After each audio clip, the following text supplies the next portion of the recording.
Um, but it just, and the ebooks, sometimes they price it at 99 cents. So, the library, why don't you buy it now?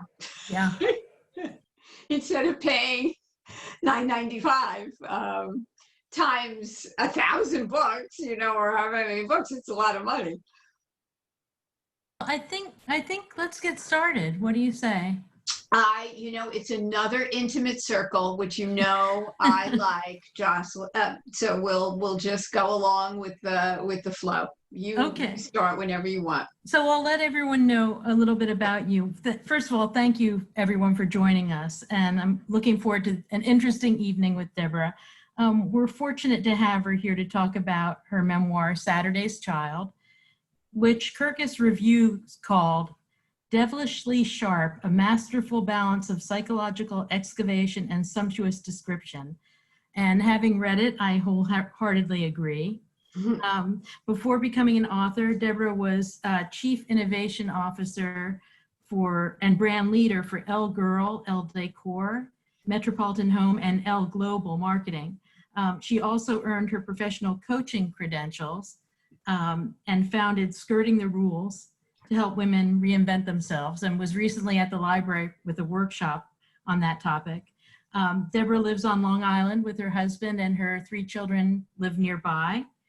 And with that, I'll turn things over to Deborah Burns. Thank you. Well, thank you. It's a pleasure to be back on Shelter Island, sort of, kind of, and to be with you tonight. I can't see anybody but you, Jocelyn, so I'm not sure how many people actually read the book or have not, because the approach, like with the book club events that I do where everybody's read the book, it's just more about questions and answers. But if you haven't read the book, I could give you a taste of the book by reading a passage, Yes. and then tell you a little bit about the creative journey, and then maybe Jocelyn, you can ask me some of those questions, or we'll go back and forth. Does that sound like that sounds plan? Great. Yeah. Okay. Since it's just a few of us, let's shake it up a little bit. My mother was very unconventional. She looked like Rita Hayworth when she got up in the morning, and it just got better from there.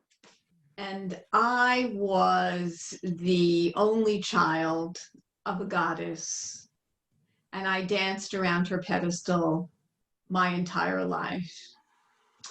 And she was a woman who designed her own life in a time when June Cleaver was the role model. I was born in the mid-1950s, so June Cleaver was and her apron were the standard for everyone. And my mother was anything but. She was voluptuous, desired, compelling, charismatic, and she kind of blew in and out of our tiny little apartment like a VIP guest, with me kind of always on her heels. So the book is called Saturday's Child because I saw her mostly on Saturdays. She had a very full schedule. And in the summer, she would drive up to see me on Saturdays because I would stay with one of my aunts at a small resort my family once owned called the Canzoneri Country Club. And my uncle was Tony Canzoneri, who was the lightweight champion of the world and ranked as one of the greatest fighters who ever lived. And he founded this hotel years before I was born. And my mother, as a young girl, walked into this world of celebrity, vice, and sin. It was kind of like a mafioso vacation hideaway. And she became its non-Italian star. And even after the hotel had been sold, we continued to go up there. And my mother would leave me there all summer and then drive up for the weekend. And I would wait in breathless anticipation for this woman, which is the scene I normally read because it gives people a feeling for that mother-daughter kind of relationship. But I'm searching for in the dark in my room, I think I need another light in here, a scene at that resort where she played poker with the boys. Because I think it's just it's a fun snapshot of her. So if you just bear with me for a moment, I normally don't read this scene, and now I'm trying to find it. If not, we'll go to the Central Park Zoo when a gorilla went crazy over her, which is another scene that gets cited often. One more. Where is the scene? I can't. Okay, here we go. Sorry, guys, for that pause. The card room lived off the dining pavilion, which held 30 round and square tables set under massive oak beams. After dinner, some of the men would stretch, grab a scotch, and then retreat to the small side room for a few hours before the bar scene kicked into action. Lined with pine paneling that had been infused with the smoke of 1,000 cigars, this high testosterone province had well-defined borders, as if the players had peed along the perimeter to mark their territory. The only estrogen ever permitted in that room and at that poker table was hers. Here she is. Have a seat. Hovering in the doorway, I'd noticed how they all sat a chair apart from one another at the outset, hoping that perhaps she'd choose the seat next to them.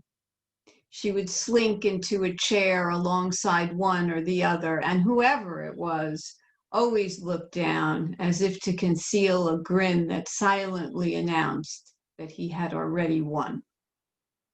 You deal, Dottie. Ante up. Somehow she always managed the most professional shuffle despite her long nails. She'd do 4 or 5 in a row, each half deck elegantly bent back in her hands, the cards snapping and falling in line as she swiftly moved her fingers. 7 cards stud. It was dealer's choice, and she announced her game. After the cut, she'd toss the first 2 cards face down to each player, then add another face up for all to see. Don't kill me tonight, the most recent big loser said to get their easy laughter going. I'll try not to, my mother smiled. What'd you win last night? I never count, she answered, but I knew she did, and I knew where she secreted away her hauls, stashing bills in velvet pouches deep within drawers, in folded stocking toes and tiny sequined evening bags stacked on closet shelves. I always begged her to tell me how much she'd won when she was done tallying, and to teach me how to play, when to raise, call, or check, and when to bluff. Rules, which she adhered to rather loosely in life, were critical to her in poker. They were as strict as she was, meant to be understood, mastered, and followed to the letter. And one was never ever to play with a joker or a wild card. Those silly games were for girls. They would give you away. They would reveal you for who you were, not worthy of being taken seriously, not a real player. Sometimes she'd even let me come in and stand behind her chair. You can watch, Debbie, but don't you dare let anything show on your face, whether my hand is good or bad. You understand? Or that's it, never again. I promised, Mommy. I quickly learned to never reveal anything. I don't know how. This is my first author event with your library. Some libraries like 2 scenes, some like to stop with 1. I never want to overread because I believe leave people wanting more. But I'll take your cue, Jocelyn, or maybe you just want to comment on that particular scene. It's so telling. I think it really, it's very telling of your mother's character. If you had to choose one, it seems like the perfect one. There are so many characters in this. I'd love to hear more. People feel free to chime in and unmute yourselves, or I can unmute you. I'm going to unmute everyone. I don't know whether we don't know whether people have read the book or not, but feel free to ask questions. I love the ants. Can you talk a little bit about? Yeah, when I said my mother designed her life, she basically was an extraordinary woman who ended up leading an ordinary life, if I could sum it up. She was ahead of her time in so many ways. And in one of them, she did something that women today would probably applaud. But after she had me, she was sinking into diapers and domesticity, and this was definitely not what she had in mind. And my father's 2 Sicilian sisters never married, never kissed, in their 50s at the time. After the resort sold, needed some place to go. And my mother solved her problem and theirs. And she brought them into our Jackson Heights, Queens, 1.5 bedroom, 1 bathroom apartment. And those 2 women divided duties and took care of the 3 of us for the rest of our lives into the time I went to college. And my mother never so much as washed a glass again. And I never had a conversation with her like, gee, it's chilly, maybe you should put on a sweater. Like, all of that was my aunt's. My mother would buy the clothes when we would go out on Saturday. We would always go shopping and lunch every Saturday. And so she would buy the clothes, but I mean, she'd hand over the bags, and my aunts took care of absolutely everything. And one aunt was a chef at the hotel, so we had 3 meals a day. Her job was shopping and cooking. And the other aunt, Lily, the cook was Aunt Lena, and Aunt Lily was responsible for my schoolwork, my cultural kind of education. She loved opera and all of that. And she cleaned. So the 2 of them just became, and for me, when I look back on it, there were many revelations when I was writing the book. But I really became like an amalgam of like all 3 women who raised me. Like, I could live in that corporate world and suit up and sit at the table and make something happen. But I became the mother that I needed. And so it was all about my children, and I learned how to do all of those things that I never had to do when I was growing up because my aunts took care of it. Yeah. When my husband was my fiance, he's the one who told me how to make a bed, because I went to stay at his mother's house, and I woke up in the morning and I could tell immediately she's the type of woman, I better make this bed. and I was 20. And I looked at that bed and thought about, how do you make a bed, for the first time in my life? So I was raised like a princely boy, not spoiled, because I loved them. That was their job. If I took their job away, it would be like breaking a union. Like, nobody ever talked about that. There was no chore expectation or anything like that. So she designed that life, and it suited her very well. And that gave her the ability to come and go in a way that most women, certainly in that day, didn't have. She was kind of ahead of her time. Yeah. Oh, in so many ways. One exciting thing, since we're in a small circle and I know you're a fan, um, uh, the book was accepted to be in a TV pitch workshop led by the co-creator of Grace and Frankie. And so it's interesting for me to talk about this with you, because it's a 2-part workshop that starts this Sunday. And then in the following Sunday, I actually have 10 minutes to pitch the story.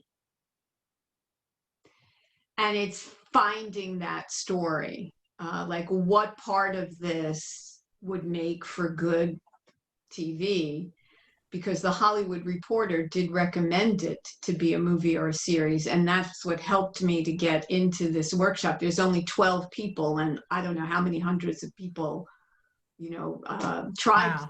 to get in. So it's like you don't want to blow the opportunity. And I really think that it's this lost era of the Canzoneri Country Club, pre-me. Like, I'm not even in it, even though this is the mother. It's actually my mother's story, entering that world and finding what are those story themes. Like, is it seeking notoriety? Is it love and betrayal? It's kind of like Raging Bull meets Mrs. Maisel, who loves Dirty Dancing in the Catskills with the Sopranos and Goodfellas. Like that. That's That's perfect. the story. That's And it.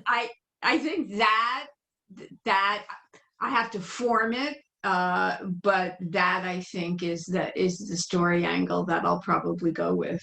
I think that gets right to the heart of it, and it's so cinematic. As I was reading, especially the Country Club, Right. the book, I felt like I got really immersed in that world. It was really fun to visit that world, and also your parents meeting each other. Maybe Right. if you wouldn't mind talking about that a little bit, because we haven't heard much about anything about your father. Right.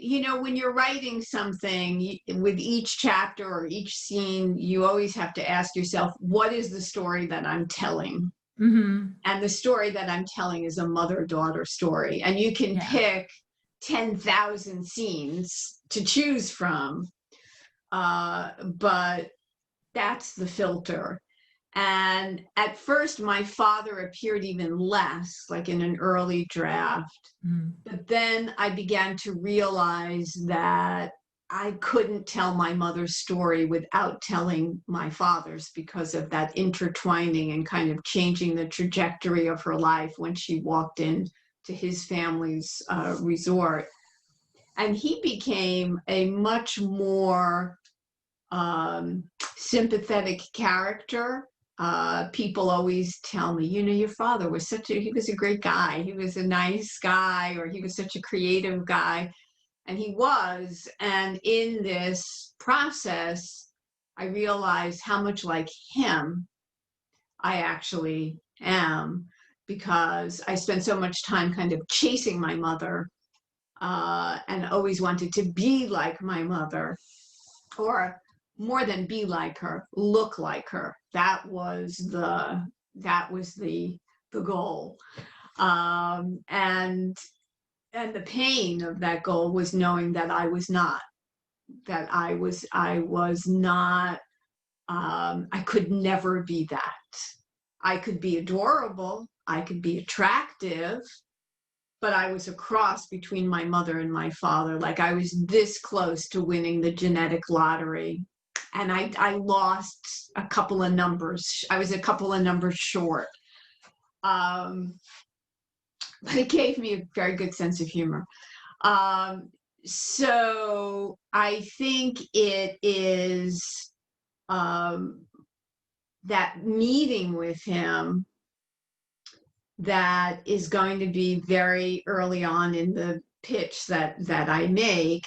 She was escaping her troubled past. She was 15 years old, looked 21, like a Miss America kind of thing, and somehow got to be a part of a farmerette program, which was something that happened at the end of World War II because there were no men to pick apples. So they would find girls from the city and send them out to the country, and they would pick apples. And she got assigned to the Canzoneri Country Club, which she had never heard of or anything, and probably was appalled at the time because what is this Italian name I can't even pronounce? My father's going to kill me because he was a WASP.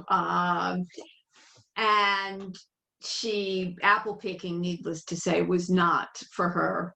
But like the first day, she comes down from the orchard, and my father, the youngest of six, and Tony's youngest brother, the fighter's youngest brother, sees her, and that was it. And so there are parts where I went back in the book because in writing it, it was very important for me to look at the forces that shaped the people who shaped me. And going back to her childhood and what she went through that really made her who she was, because she never wanted to be like her passive mother. And even though her father was an alcoholic and abusive at that, something in her young girl mind was like, this guy's got all the power and I want that. I'm not going to be her. And that kind of shaped her view of the world, of men and relationships, and what she wanted and what she didn't want. So my father and mother met. He was much older than her. He was 13 years older. All of the Canzoneri brothers fell in love with her in some way. And she started singing in the nightclub, and it was really a whole scene, a whole lost world, as I said. So Jocelyn, you have to be sending me this Sunday and next Sunday good library literary vibes so that I pitch the right story. That's really exciting. That's amazing when you consider how hard it is to get anything even to that point. Yeah. And nothing, I'm a realist. I'm a dreamer, but I'm also a realist. You're not in business for that long without, being realistic. So how I look at it is something could happen here. She could be totally intrigued. Or the workshop is just a wonderful exercise in shaping what that story is. And it could take on a different life, somewhere else. But the workshop itself is making me focus on the story. Mm. And so I'm building that in all of next week. I'm building time to spend, thinking that through and kind of writing some key points down. That's very exciting. And I think I'd like your opinion on this. I think every episode should be a summer season, and that it all should take place there. Maybe there'll be some flashbacks into the apartment because I think that's cool. We're all crammed into this like little apartment, and everybody thinks she's so spectacular. So God, where does she live? And really, it's all very, very ordinary. But I think it should be summer to summer kind of thing. I love that. I like. There's something that feels very right about that. Yeah. when you do you have anyone in mind? Like when you picture it, do you cast it in your mind? Well, Or is that getting too far ahead of yourself? with social media, like on Instagram, we all have to be on Instagram, we all have to be on Facebook. Yeah. And at one point, when the Hollywood Reporter thing came out, we did a social post on who could play her. And the person, honestly, a lot of the actresses today just aren't beautiful enough. Like they're not that room silencing, drop dead kind of quality. But the winner was Margot Robbie with red hair. Oh, I can see that. Yeah. Some She's people said glamorous. Julia Chastain, who I love, but she's not beautiful. She's just not, she has a particular look and she is beautiful, but not that kind. My mother really looked the most like, who remembers Maureen O'Hara, who was in the John Wayne movies? That like flawless kind of elegant. face. Yeah. Elegant and Elegant, glamorous. everything in perfect proportion. That was her look. And Or didn't Rita she? Hayworth in Gilda is another, like, Ugh. that's her. That's what my mother used to Wow. sing at the microphone. Daddy, I want a diamond ring. Like she would do all of the, yeah. This is I'm looking forward to this. I can't wait to see this on my screen.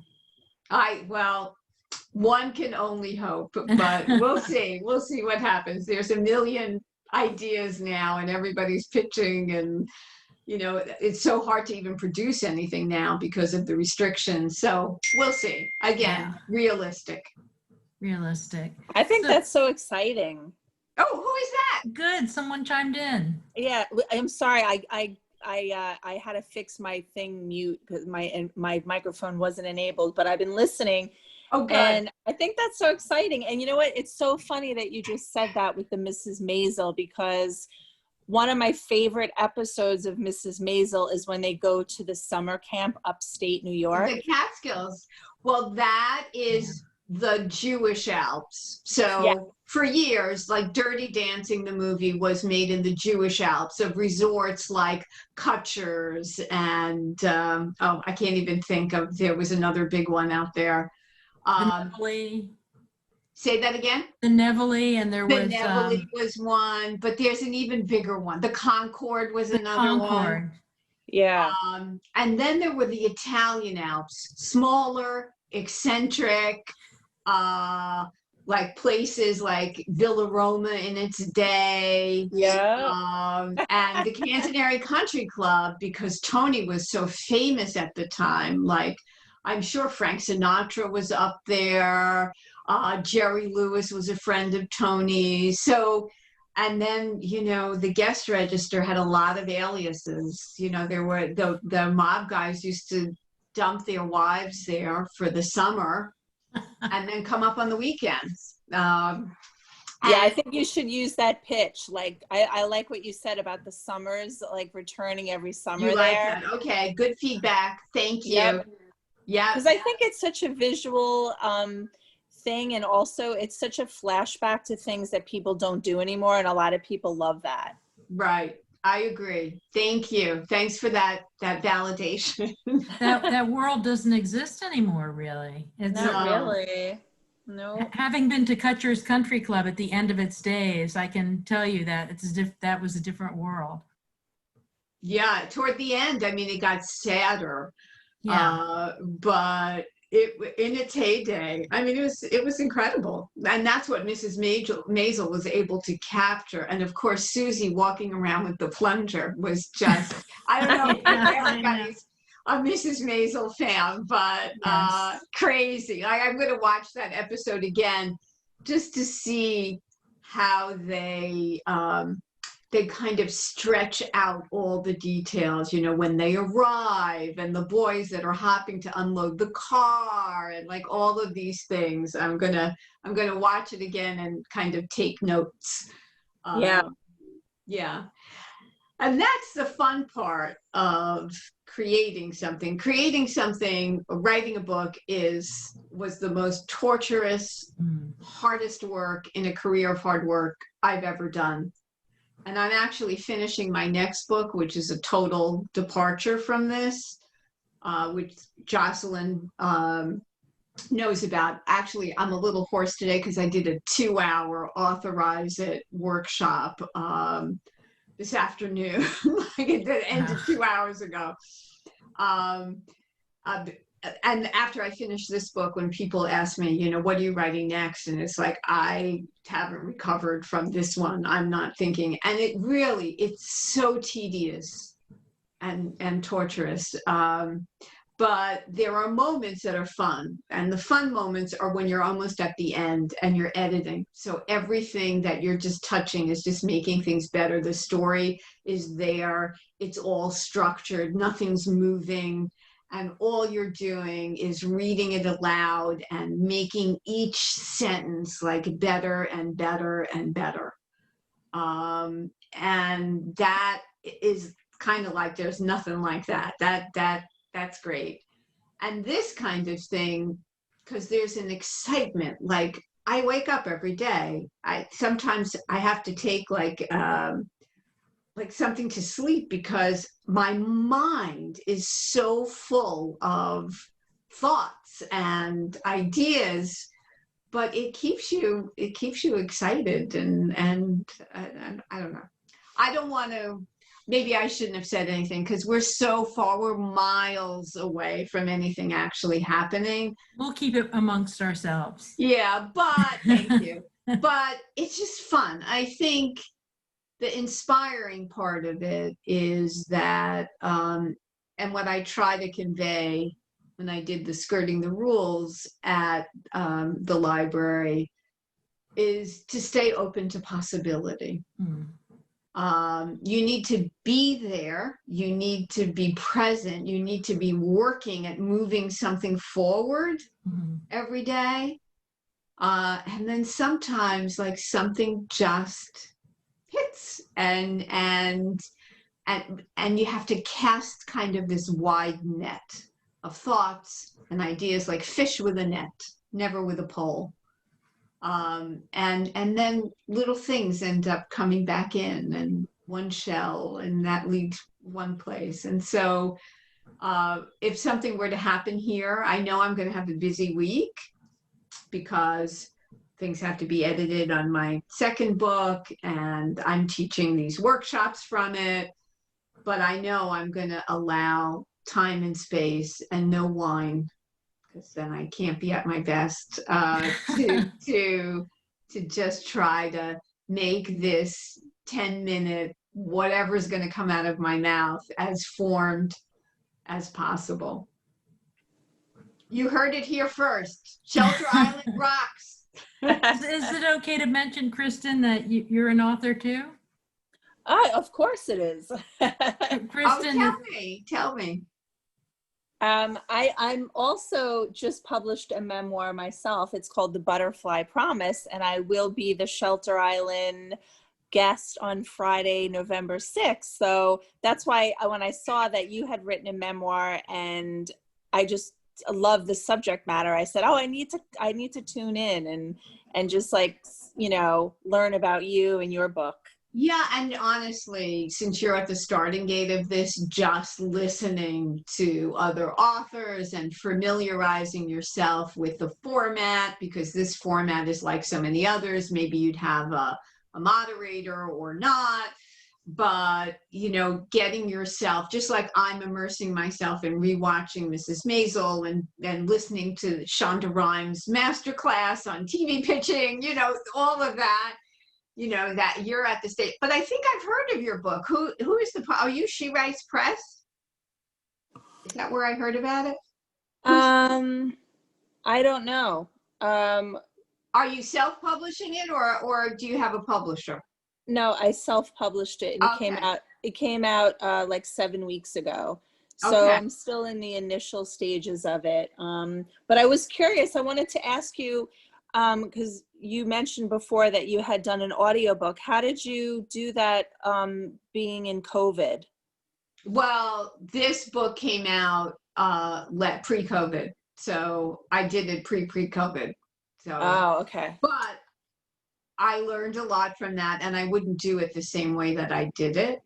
By the way, this second book I'm self-publishing from, it's more of a business book. It's called Authorize It, Think Like a Writer to Win at Work and Life.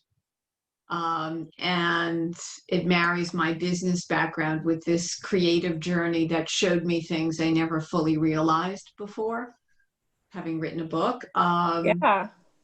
And with everything I've learned from having an outside publisher, if we're all honest, we just want everybody to go over to Amazon and buy the books. Like, we could wring our hands over, the bookstores and, oh, how terrible everything is. But all we want is for people to go to Amazon and then leave a 5-star review, because that helps the Amazon algorithms. Yes, it does. It sure does. So, Kristen, I'm writing it down right now, and I expect a little 5-star for Saturday's Child. I left mine today. It's the butterfly. Tell me It's called The Butterfly Promise, and my Okay. name is Kristen Joy Lavin, Lavin. Okay. I'm actually up to 25 reviews now. So Okay. I'm trying to, I know, like, I've read about the algorithm and how that works, and it's that crazy way of, it just creates more sales. And I guess, I've used that with restaurants. I mean, I don't go to a restaurant without checking reviews. So I think now it's really transferred over to books as well. And there are so many, we won't get into it, but there are so many frustrating parts that are part of it that are so beyond your control. Like, here's one new thing I learned. Of course, the people who leave reviews at the beginning are closer in your circle, and the wider you go and the more strangers, your ratings, the percentage of 5 stars always goes down. Like, somebody just left a 2-star review because the book arrived damaged and she doesn't like damaged goods. It's like, are you kidding me? Yeah, that's so unfair. Average because your package was, and anybody can say anything. And I just tell you this, Kristen, to just give you the upfront perspective that even if all of those 25 or 5-star reviews right now, when you have 150 of them 6 months from now or a year from now, they're not all going to be 5 stars. And over time, a good percentage of 5 and 4 stars is to be somewhere like at the 75% range of that. But what I've learned recently is if a lot of your 5 stars have come earlier on and are now interspersed with more 4 stars, or like this woman who leaves a 2-star because of the package, Amazon weighs how they've come in. And if you haven't gotten like a 5-star review in a few weeks, but it got a few, it lowers your percentages automatically. Oh. And there's no one to talk to. So, Yeah. And it's especially happens, Kristen, I'll just give you one more heads up with memoir. There is something about memoirs when people read them, like many people just don't understand, I think, what they are. And the wider you go, the more maybe unsophisticated the reader is. Like, I had one woman who said, the author, she talks about herself. And it's a memoir. That is hilarious. So even the best memoirs, like if you look at their books, they'll have an overall rating of like 60%, 65%. So I'm just setting the stage for you. For you being here tonight, I will definitely get the book and leave you a 5-star review. Oh, Well, that's thank you. And great. I feel I'm going to do the same for you. Thank you so much. I appreciate it. And my mother appreciates it. You know, this book came out 25 years after her death. Aw. And, you know, a lot of people ask me, what would your mother say? Like, what could you have written this book if your mother was alive? Yeah. And my answer is always, oh, no, I couldn't have written it. I might have written something, but it wouldn't have been this story. Might have been Yeah, something. and perspective is everything. So you know, Yeah. you're a different person now than when you were when your mother was alive as well. Yeah. So Yeah. And then people say, what do you think she'd say, though? Like, would she be proud? And that was something very important to me as I was writing it, is we're all flawed. And I wanted, there's no judgment in the book. There's no resentment, no judgment at all. And I wanted people to see why she was so loved in many ways, and why I loved her so much. But the book took me like 360 degrees. I learned some things along the way, and then kind of came back around, but in a way that humanized my mother. But I still loved her tremendously. I forgot why I got on that, Jocelyn. What were we talking about? I don't know, but it's I don't know. interesting. What I was struck by was just how much insight is in the book, and such wisdom that you gained in the process. Yeah. And you really go very deep into, because I compared it to my own life, and I thought, I've never really been, it made me think, oh, I need to think more about my own life. You know, she's really thought this through, and I've never been that introspective, and it made me think, oh, it makes you want to examine your own relationships. Yeah.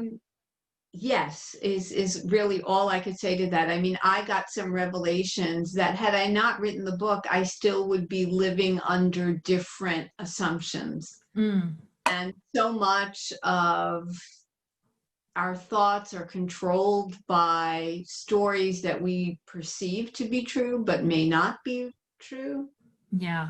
And also for me, and I think this is where I was going with my other answer, I'm wired to look at things positively. When you write, and Kristen, you may be seeing this or feeling this, you have to write content around the book and around the themes of the book. And I wrote an article that basically the headline was, I had a narcissistic mother and it made me a success. Because there were things that were traits that served me well at work that were kind of honed razor sharp, you know, made me more intuitive, and, you know, all of these positive things. And when you're writing a book, you really do have to focus. I mean, this was a 7-year creative journey. It sounds quicker in the book, but the whole thing from start to finish was 7 years. And so there was plenty of time for introspection. But I wouldn't have known some of the things that I found out. And you know, Jocelyn, how it builds kind of at the end, where the reader comes along with me as this devoted daughter, and then bam, I get hit with something that startles me. And I don't want to give it away for those that haven't read it. You have to read it. And, you know, that I think was a real turning point for me. That made me stop and think for something that never, it was like making the bed, like it never entered my mind. And I'm so grateful to the process, because I would still be operating in a different way if I hadn't taken this on. There's almost, in some ways, there's a bit of a mystery aspect to this story. You know, there's the discovery. This is a bit of a change of subject, but it might make you it was a funny thing that might make you laugh about Amazon. Yeah. There was I think it was This American Life, the podcast. They Yes. had an author that wrote a biography of Meryl Streep that was very well regarded and Mhm. got great reviews.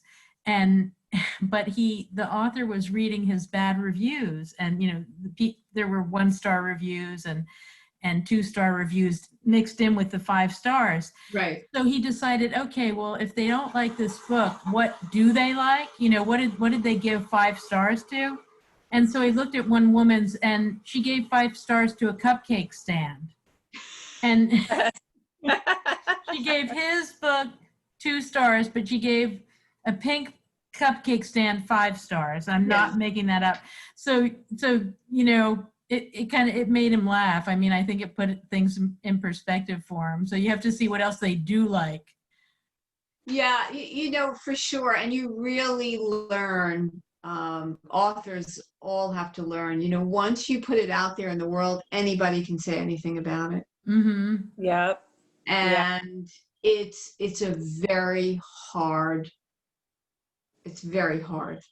One question that brings up, and I know we probably are running out of time because you're very busy, but how did your cousins and other people that knew your mother, how did they react to the book? The book has been a gift in so many ways. I had the misfortune to have everybody in the prior generation to die. So there was no one that I was afraid, would see it. Oh, that's what I was answering before. Even though my mother was never really going to see the book, it was very important to me to present her in a certain way. And I always was a little torn. Have I gone too far? And when I answered the question about what would she say if she read the book, I mean, I can hear her, I can almost channel her, and I could hear her say, "Oh, Debbie, it didn't happen that way," or that didn't happen. But I could also hear her, like if she were on this call, tell everybody, my daughter loved me so much she had to write a book about me. Oh, that's so sweet. That there would be that element in there as well. But now to go back to this question, sorry, I now digressed twice. But that answer kind of touches a little bit on what you're asking now. Does it? Or do you need more? Because go ahead. No, that does touch on it. Okay. Deborah, I wanted to ask you, is the picture on the front cover real? No, I had always imagined her face on the cover. If you go to DeborahBurnsAuthor.com, you can see more pictures of her. Oh, here, I have pictures of her. But the publisher staged that. Oh, okay. It's a nice picture, though. I like it. It looks just like her. It really does look just like her. What's your if we want to follow you on Instagram, what's your handle? At Instagram, I'm Deborah_L_Burns, and at Facebook I'm Deborah Burns, and then I have a Deborah Burns author page. Deborah_L_Burns at Instagram. On Instagram, which is really the preferred author spot. Yeah. I'm going to go on after we get off and I'll follow you. I'm Kristen's Joyride, so you'll see me on there. That's great. Cute. I think we'll wrap up. It's been delightful. Kathy and Joyce, anyone, I'm unmuting you in case you have any questions, but I think you're being quiet, so that's fine too. Deborah, thank you. Thanks a million. That was so much fun to have you. It was great. I'm glad to be with you on this rainy night. And Kristen, we've got 2 reviews going here, and we've got a new book, some good advice. And yes, and good luck with yours. I wish you the best. Thank you so much. And if you love the book, talk about it with your friends. A lot of mothers and daughters are actually reading it together. Oh. Because as you said, Jocelyn, it opens the door to a lot of conversations that that I never really had with my mother, Oh, but certain conversations and feelings and emotions that really should be discussed to get your relationship to a higher level. I really, I learned a lot from the book. Thank you. Well, now that I know you much better than I did when we first were setting this up, that means a lot. So thank you. Thanks so And much. have Thank good you. weekends all. Good night, everybody. Bye. Thank Bye. you. Night. Thank you very much. Thank you, everyone. Okay, Thanks, good night. Jocelyn.